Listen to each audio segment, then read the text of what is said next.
Welcome to the Learning Pines YouTube. We hope this video helps.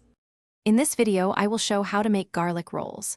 Preheat the oven to 375 degrees F and decide whether to make dough from scratch or use ready-made dough for speed.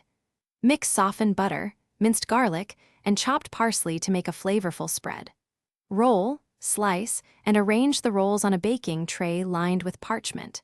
Bake until golden brown and brush with more garlic butter before serving.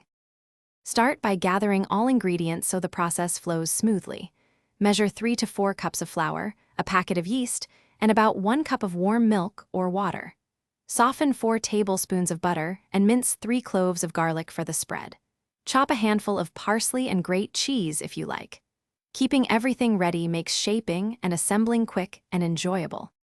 Mix flour, yeast, salt, and sugar in a bowl, then add warm liquid and knead until smooth and elastic. Let the dough rise in a warm spot until doubled, punch it down, and roll into a rectangle for filling. Spread the garlic butter evenly, sprinkle parsley or cheese, then roll tightly and slice into equal pieces.